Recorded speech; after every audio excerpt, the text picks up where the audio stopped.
Hey guys, Terry here.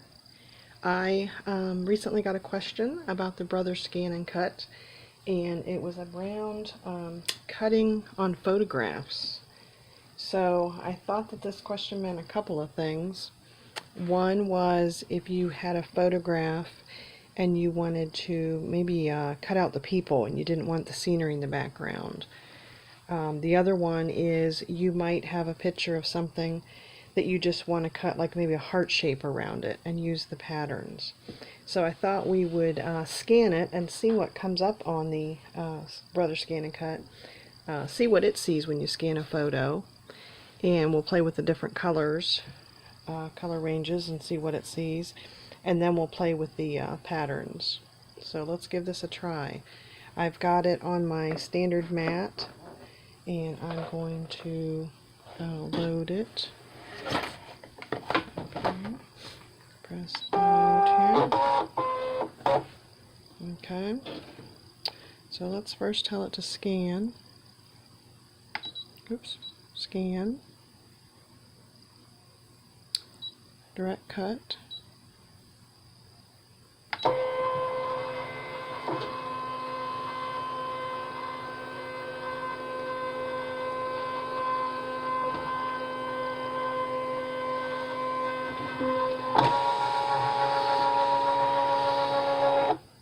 Okay, let's see what it sees.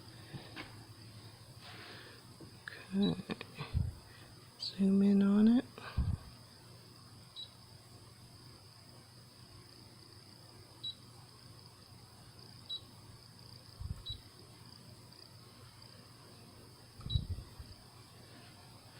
See what it recognizes.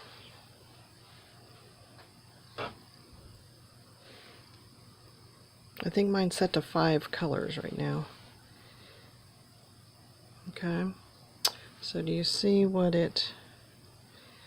So this was scanning a photograph.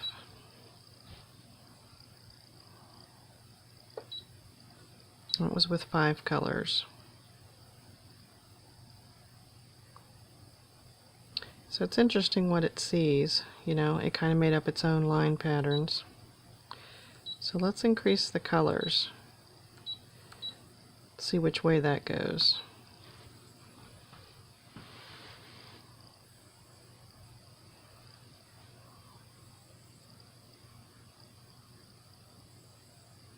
This picture doesn't have a lot of contrast either. So that's a little better. Let's zoom in.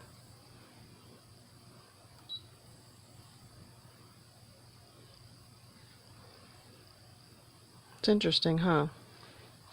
It's not, maybe not the shape that you would have wanted it to pick up. So that was increasing the colors. It seemed to tell it, you know, don't get every little individual thing. So let's go back this time and do an in-between. So that first time we did 5. Now we'll do then we did 10, now we'll do 7. So as I want to see what the differences are. It's obviously trying to find a line that it can trace around. So that one's interesting. And it's almost like random, right? Like I don't see a difference between 5 and 7 and 10. Here it got her forehead. I don't know what it thinks it's getting there. So not exactly what I had envisioned.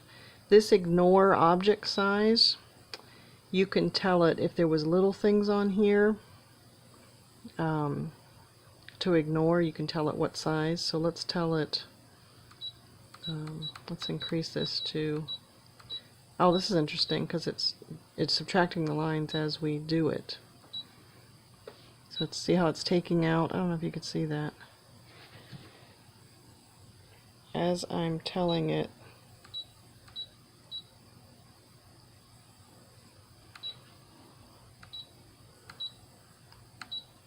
it's subtracting. That seems to be about the end of it.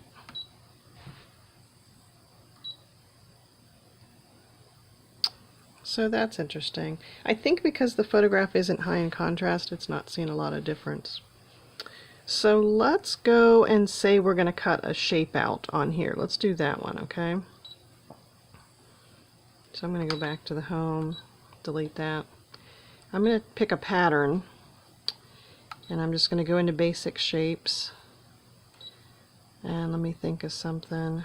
Maybe I'll just, to keep it simple here, do like a triangle. I'll do a triangle, and let's see, where's my ruler? We want it to be about 2.5 inches.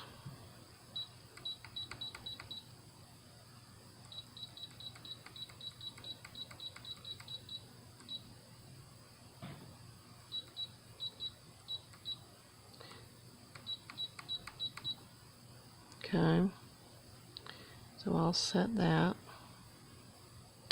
And then notice the different options here. This one is scan.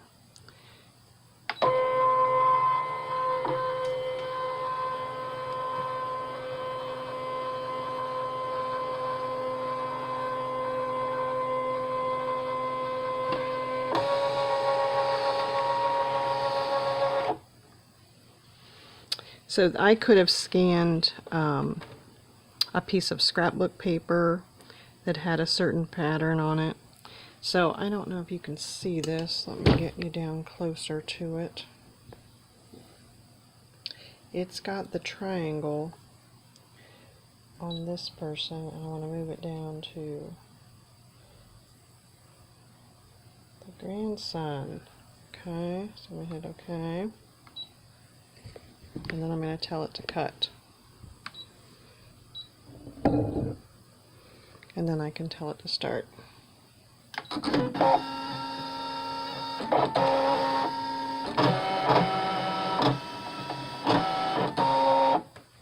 So that was pretty handy, that you could scan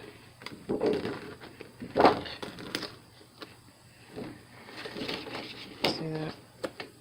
So we scanned the photo, we went through the patterns, and then we picked something. And you could do that on a piece of scrapbook paper too, if there was something on the scrapbook paper that you wanted a shape cut out on. So that's pretty interesting. It'd be interesting to try it with a photograph that has a really high contrast. Maybe there's a picture of somebody and the background is white, and then maybe it would see the line, you know, more clearly than all this busyness in the background here. But I do like that you can cut a certain shape on there. Okay, so I hope you find that handy. Thanks, guys.